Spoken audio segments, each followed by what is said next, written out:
Welcome to the Connected for Real podcast. Yay, we are live. And today, the topic is how to create flow in life. And this is something that has been coming up a lot because I have been going to a lot of in person networking events. I went to the Temech conference and I went to the brunch that Ozzy and Rachel made in Modi'in. Both were really, really fun because I got to meet people in real life. That is the thing that makes me so happy and it really brings me to life. I love those connections, especially with people coming over and saying they recognize me and they know who I am. When I asked someone, "What do you do?" She told me, and then she says, "I don't need to ask you because I already know." That was really fun. um, it was wonderful to meet people who I have known deeply for such a long time through Zoom, and then suddenly to meet them for the first time. It was truly, truly incredible. And one of the things that has been coming up a lot in these in person things is that you get a lot of time to just sit and wait or talk or eat, and real conversations start to emerge.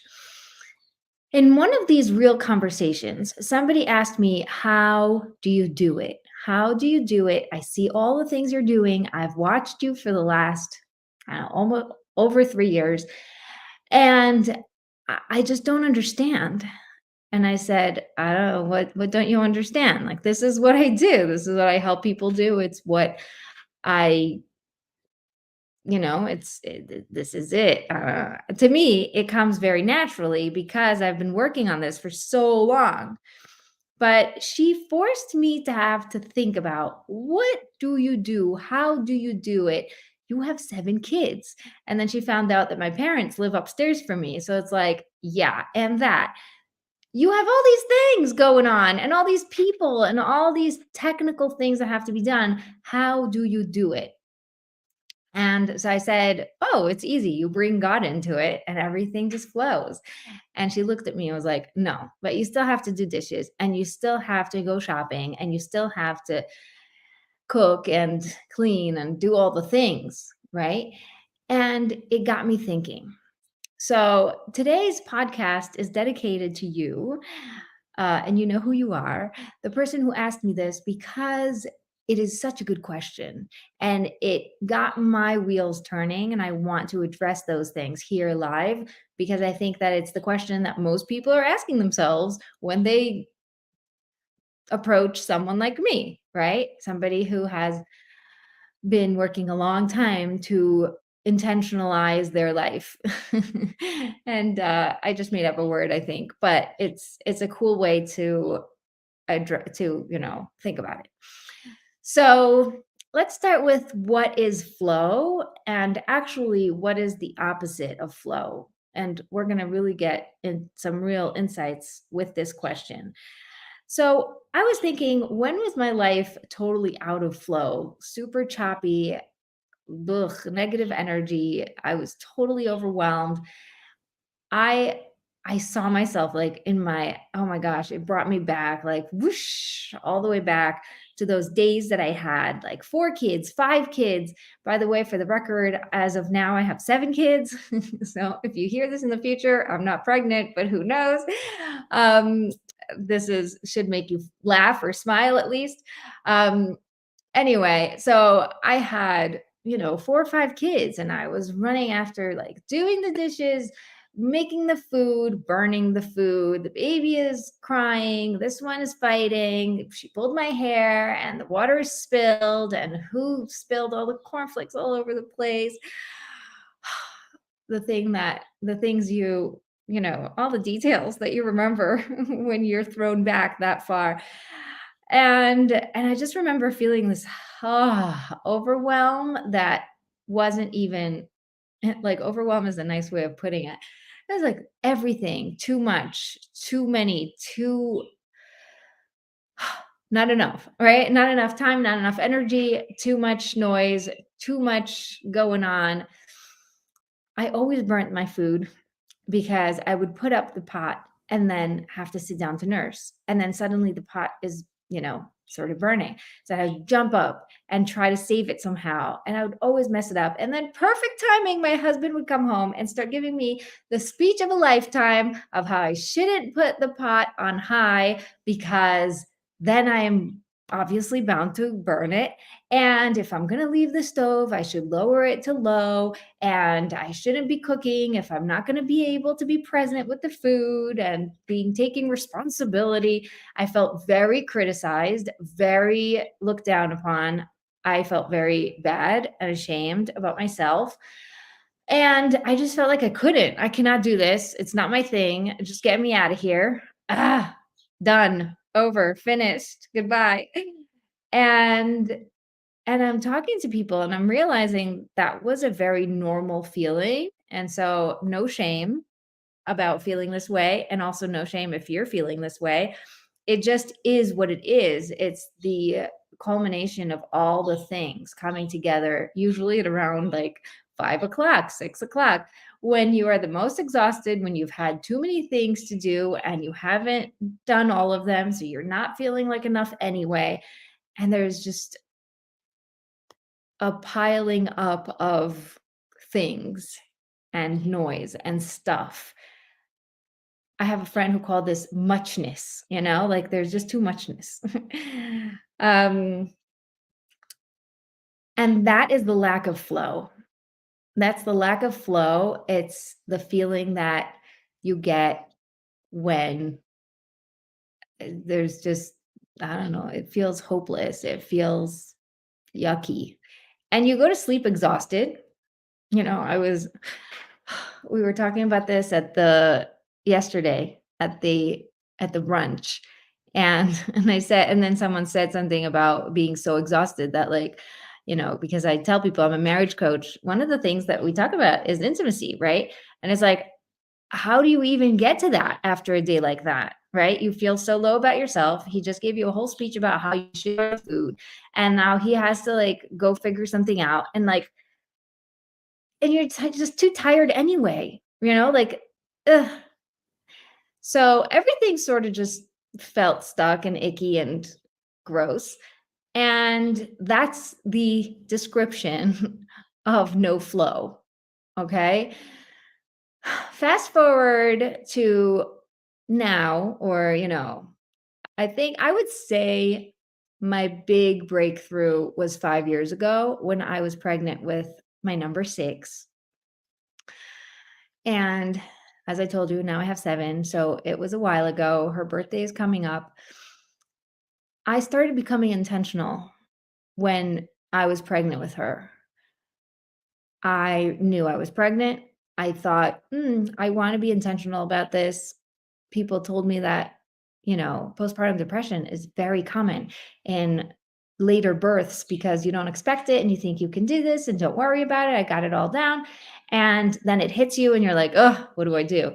So that pushed me to want to be intentional about something that I can do to make sure I stay above ground or above sea level. um, and I chose to start praying. And that prayer, by the way, I've been working on this forever. And I thought of myself as not consistent and not able to follow up. And I always forget and I can't get this as much as I try, nothing works. So I started to pray every single day. I made it super attainable. It was just one prayer a day, and it was not the whole thing. It was just, the basics. And I did it. I did it sometimes, and I tracked it. Anytime I prayed, I gave myself, a black box, like you color it in. And any day I didn't, I just left it white.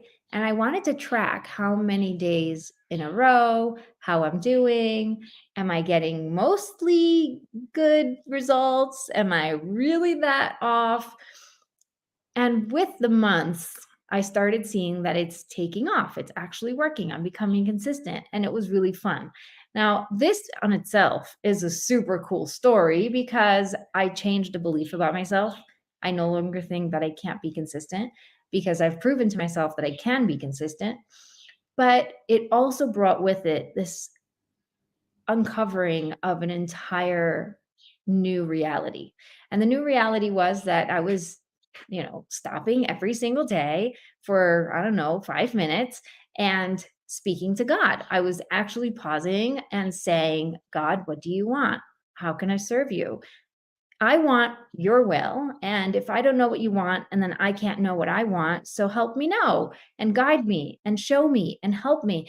And these little prayers that I was praying every single day led me to all this amazing discoveries and podcasts. And I was hearing the right things at the right time. And I was reading the right things at the right time. And there was this flow that started to take its own life, like I was becoming somebody else just by wanting to serve God, just by wanting to be aligned. And so I started getting consistent. I prayed every day. That was pretty cool. And then I started getting clarity about leaving graphic design. By the way, for all of you who are new, I was a graphic designer for 15 years. I worked on Fifth Avenue and in Jerusalem for the top graphic designer, Ben Gassner. I love doing things like up here. So I definitely was always looking for the top things to do. And I started feeling like God wants something different. And I was getting annoyed because I finally got somewhere good with graphics. Um, and I started finding all these like pulls and hints and breadcrumbs that I had to follow. And the more I asked, the more I got answers. And the one time I even like banged on the table and I was like, God, just show me. I can't figure this out on my own. And that day, 3 people came to ask me for advice. And that was the day that I realized God wants me to be an advisor. He actually wants me to be speaking with people and talking and helping. And then, it just sort of snowballs from there. You start listening more and being more attentive and following more of like the hints. And it's been really fun. It's a wonderful experience. So let me tell you about now. Okay. Now I pray twice a day. I pray a lot more than I did before because once you get into a rhythm, then you sort of add one more thing and another thing, and now you're ready. You're ready, you're pro at this, and you for sure could do this because you can't start the day without it. So I pray in the morning, and then I also stop midday and I pray. And let me tell you, that is really, really difficult to do as a mother and super awesome because you get this midday break to sort of like pause everything and reassess.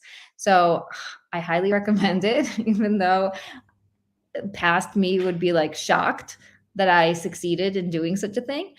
But it's been really wonderful. Okay, so that was on a personal note. I pray twice a day. I'm really proud of myself. And I'm telling this to you, not to show off and be like, ha ha, I did it, but more like it's doable.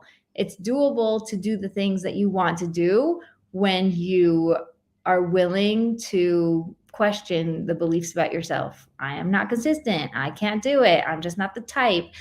All that stuff went out the window. Like I so am the type now. Like who said that? Right. But these are things that you believe about yourself for so many years that they almost feel like your identity. And that's very cool. So another thing that has changed is that I spoke to my husband about feeling all those feelings and how I don't like having to make food specific, like exactly when I need to be with my kids. Like I'd rather be with the kids, take them to the park, play with them and listen to them and really help them process whatever they're going through, right? Like here I am helping all these women.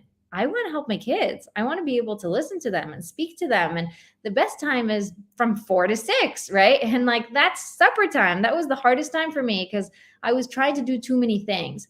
So I communicated that and I said, do you think you could take supper? Like you'd be in charge of supper. And guys, for like the last, I don't know how many years, my husband has been in charge of supper. And it's so fun. It's so fun for him because everybody is so grateful and all the food is always so yummy. And he's so practical. He's so much better at just like getting things done because that's his love language. His love language is acts of service. So by him making food, he says, I'm making you supper. And I know he means it because he is doing it as an act of love to me. And I appreciate that. Um, and and it feels really great to be free to be with the kids, to take them for a walk, to take them to the park, to just listen and be. And I can be with all my kids, right? Sometimes like the teenagers come and we sit on the grass while the little ones play with the slides and whatever. It gets really exciting. And this is part of the flow, being able to ask for help, being able to receive the help, being able to not be ashamed to go live and tell people like, yo, you guys, my husband's awesome. He loves me so much. He helps me. He does the shopping because he's just so much better at it. He's a genius. He can walk through the store, take the things he needs, and then at the end tell you how much is going to come out without calculating, just subconsciously. And he's usually off by like, I don't know, a couple of cents, right? Like, or something was on sale and he didn't take that into consideration. I don't know, like things, crazy things like this. Like he has superpowers, right? Like he does the shopping so much faster, so much better than I do. And I appreciate that.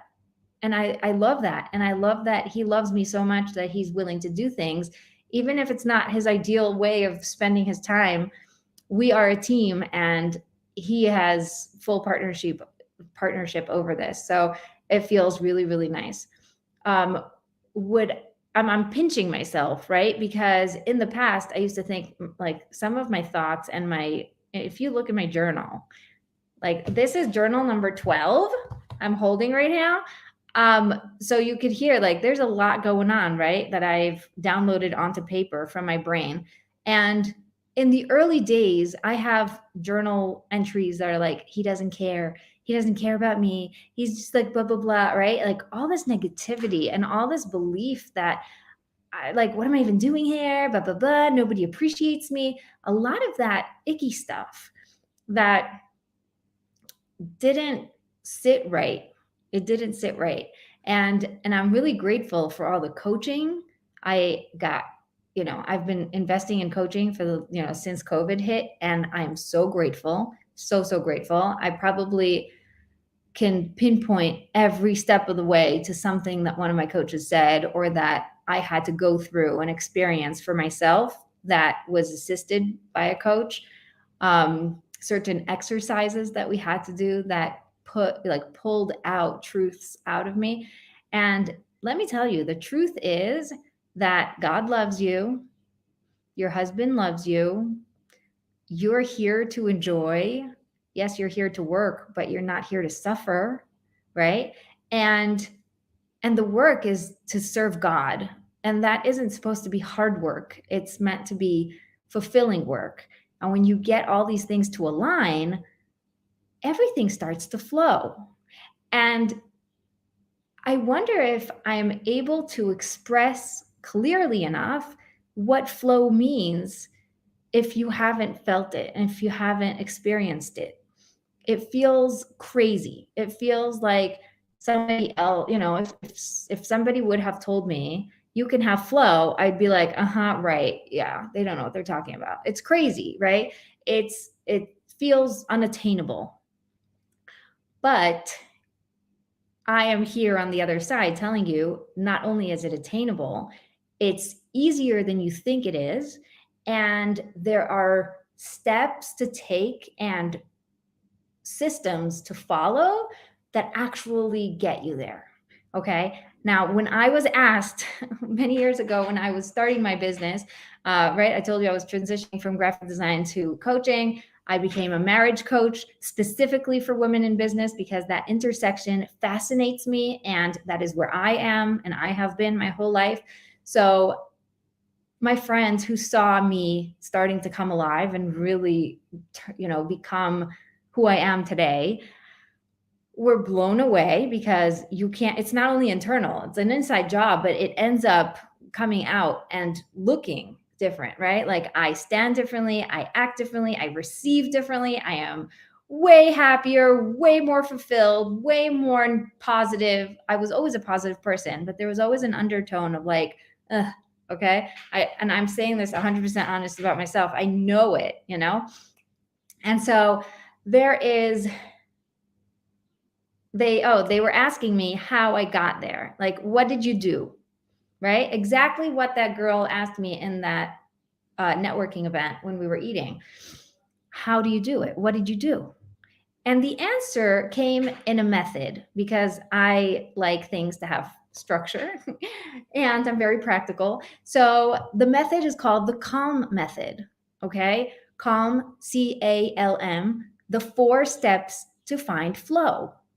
Step 1, the C, is connect to yourself. Connect to yourself means that you actually need to stop everything, turn off the noise, stop being reactive, and get in touch with, what do you really want? What do I really want? Where do I want to be? What is important to me? How do I work? What works best for me? I am a unique person, right? So I don't necessarily like what everyone else likes.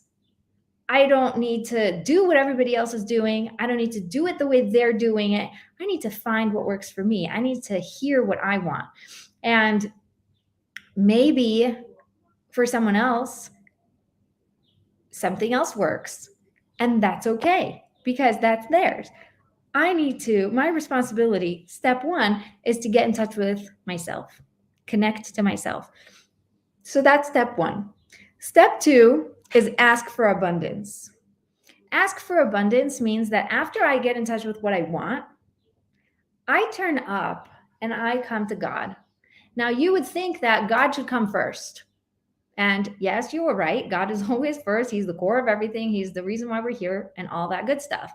And when you approach God before approaching yourself, before connecting to yourself, what happens is it sounds something like this: God, I can't do this anymore. Just da da da da, right? Like this melty, icky energy that is victimy and not very nice, right? And imagine somebody coming to you like that is like, okay, what do you want? Like, I don't know what I want. I just don't want this. It's so difficult to help someone who comes without thinking, right? Who didn't even formulate what they want or what they need and just comes to complain. So step 1 is always going to be connect to yourself. And then step 2 is ask for abundance. Turn to God and say, God, I know I want this. I figured out that this is what would work for me. I think that this would be awesome. Whatever it is, this would be the funnest thing if I could just have this thing. And when you turn to God, you say, I think that, based on what I'm feeling, how I'm, seeing the world, you show me if this is the right way to go, if this is right for me. And if not, then just readjust me, right? Like, we are bringing God into the situation and allowing him to guide us, help us, show us.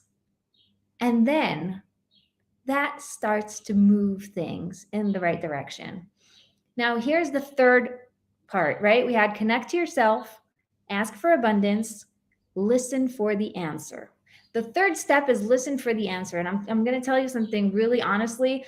We have been taught to speak to God, ask God, pray to God, but we have not been taught to listen. And this is a skill that I teach my people, my students, my friends, my followers, everybody, because it is something that is so crucial and we just don't know how. We don't know how to stop and listen, how to become attentive, how to look for the answers, how to pick up the crumbs. And this is the way that you're going to get there, is by listening. So you got in touch with yourself, you asked God, show me how to get there, the abundance, the goodness, the flow. And then you listen for the answer. And you're ready to hear it. And you open yourself up to receive. And then it comes. And some people are like, oh my gosh, magic. It's not magic. It's just the way the world was created. You know why? Because you are put here in this world to connect to God. God wants a relationship with us. He put us here so that we could turn to him and say, hey, God, what's up? How are you? How am I? What do I need to do now? I'm here for you. We want this connection with God because he wants this connection with us. And so he puts these obstacles in our way so that we can turn to him. Because if everything was smooth, we would never turn up. We would never look up. Things are just too good. So you forget that they come from him. So he puts a little obstacle and says, yo, listen, I'm right here. I want you to say hi. I want you to just pause a little. So if you're able to do that, then there's no need for the obstacle anymore. The obstacle's gone. And magic starts to happen. This amazing stuff starts to flow.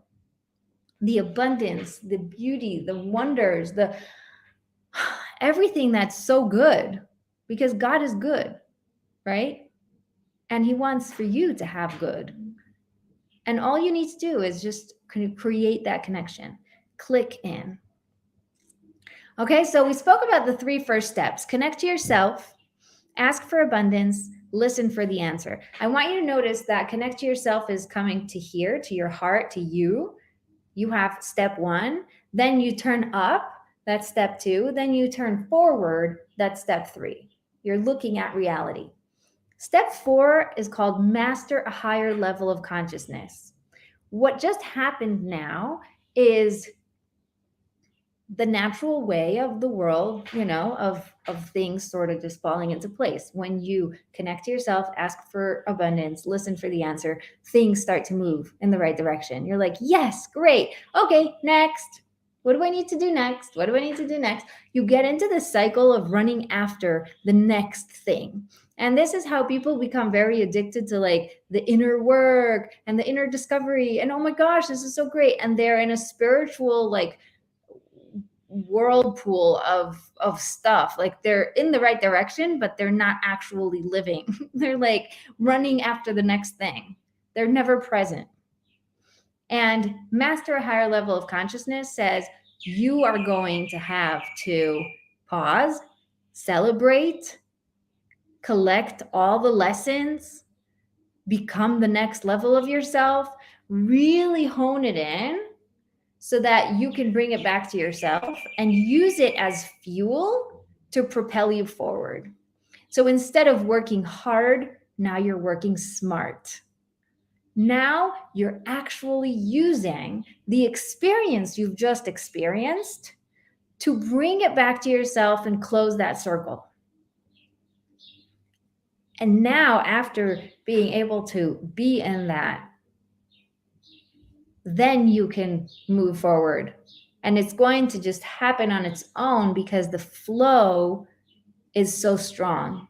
So instead of having to push through to the next level is going to come on its own by collecting all of that energy back into yourself, right? Using it as fuel, being able to harness the experience. Okay, so those are the 4 steps. Calm, connect to yourself, ask for abundance, listen for the answer, and master a higher level of consciousness. Now, you may be thinking, yes, this is awesome, but I can't do it on my own. And you're right, you can't. It took me a long time to find all the tools and all the practical skills and all the systems to put it all together. I have been running a bunch of masterminds for the last 3 years. I have a mastermind for women in business who are married and want flow. And I have a mastermind for just women who are married and are not in business. And what's happening is that subconsciously, and I'm getting really honest and really vulnerable with you right now, I think that subconsciously I was overcomplicating things because I was afraid for it to just completely break open and succeed, right? There's such a concept as fear of success.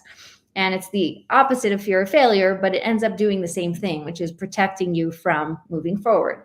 And after this last launch, where I got 2 people into the flow program, I realized that what I actually do in all the programs I do, all the things that I do, is the same. Women who are in business, women who are not in business, are all getting the same thing from me. And the time when it's different is when there's the actual coaching, when there's the questions that come up and I address those questions, the specific topics that we address, or, the one-on-ones when we're talking about your personal situation. That's when things start to shift, right? And I realized that instead of creating a bunch of different masterminds, right? And I even named them Fly, Find, Flow.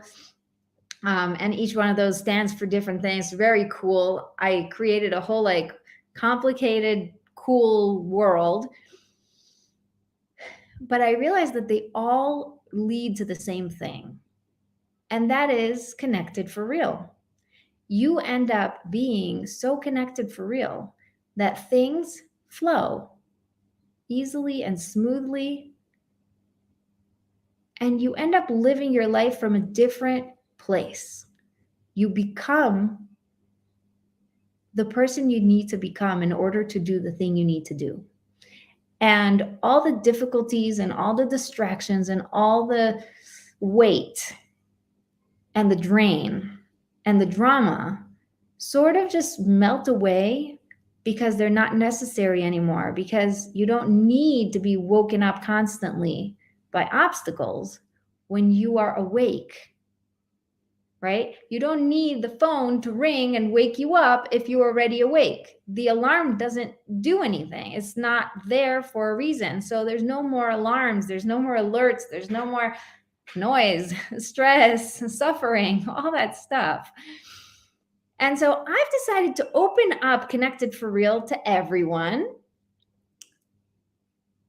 allowing everyone to be where they are and get the most out of the session. And then in the one-on-ones, we can address the specific things.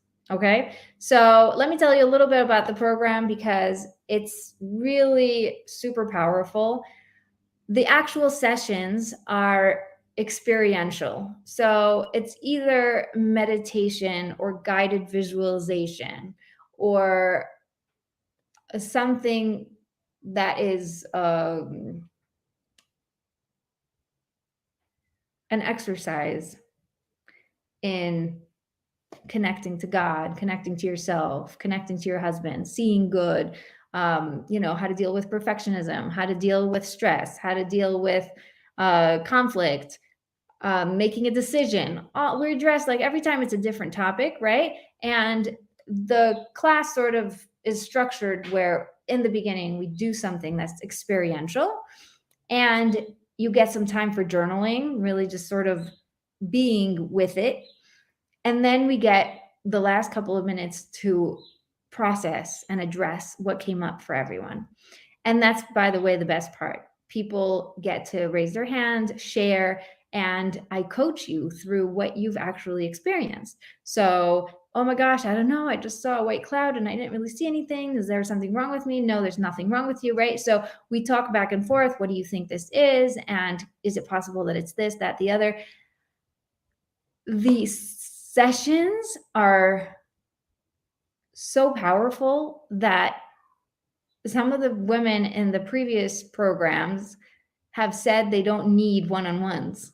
They just don't need anything else. They just show up to the session 1 hour a week and they're fine for the week and they're perfect. Things are just moving up without having to do anything. And they don't even do homework. They say 1 hour a week is enough.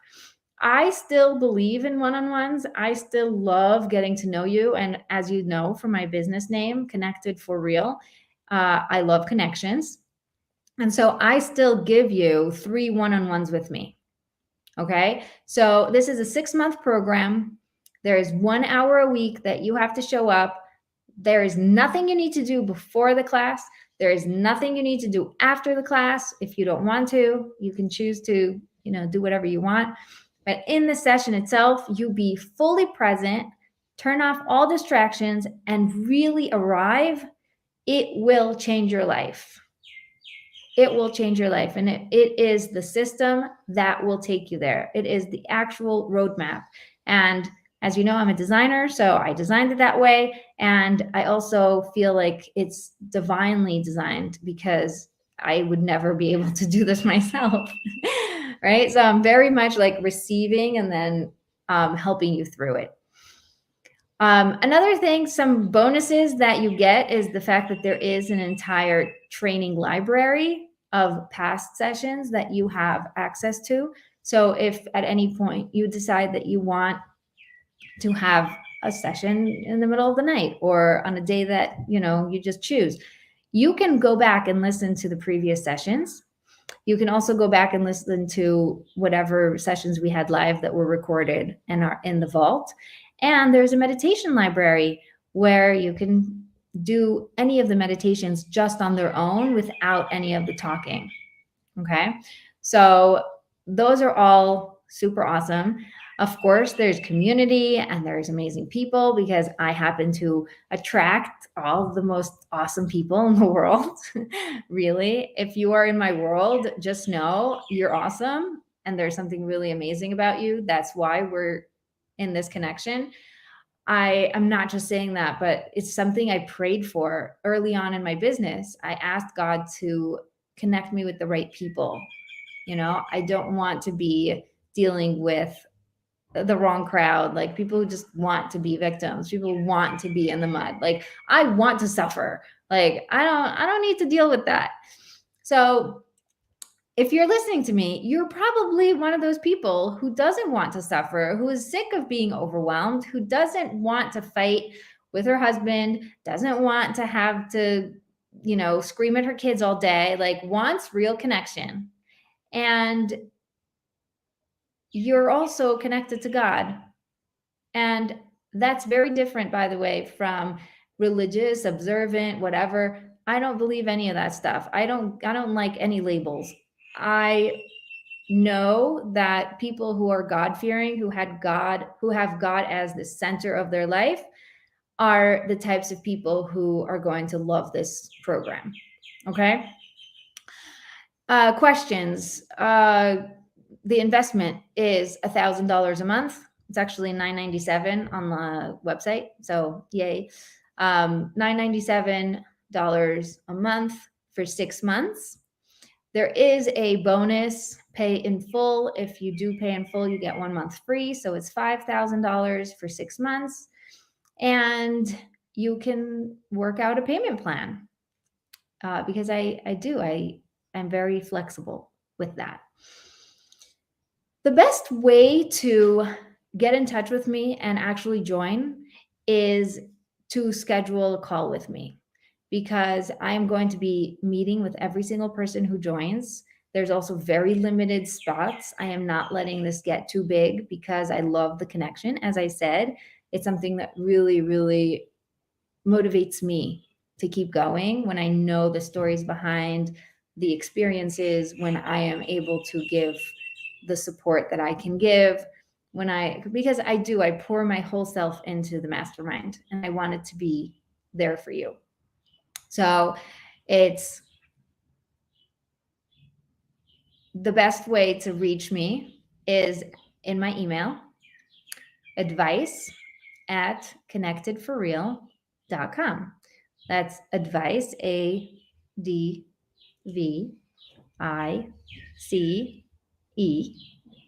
at Connected for Real. And that's not with a number 4, it's actually all the letters, ConnectedForReal.com. If you go to ConnectedForReal.com, just the website itself, there's a way to schedule a call with me. And if you go to Instagram, you can actually DM me and I am the one who answers those DMs. So you can just, chat with me there at Connected for Real. We can see how I can help you. I do want to tell you that originally the mastermind was going to start in the beginning of June, but because the 2 women who signed up had things happening in June, they asked to move it to July. And that, I think, is also divine, because it gave me the opportunity to really look at why it is that people didn't sign up the first time around that I launched it. Well, it's not my first time launching it, but the first time I launched this specific thing. Why didn't people join, and what is lacking or missing? And I think the main thing is that it was a year-long program and I shortened it to 6 months. I feel like it's a lot more digestible. And if you choose to stay on and continue for the next half a year, you are welcome to, and you're going to keep your price.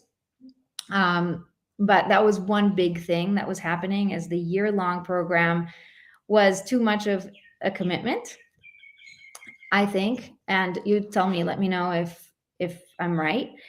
And another thing is that I think I needed to realize that all these different containers were confusing people. And it was hard to know, like, wait, so should I do this one or that one? Am I a better fit for this or for that? And that confusion created lack of decision, like almost like, I don't know what to do, so I just won't do anything.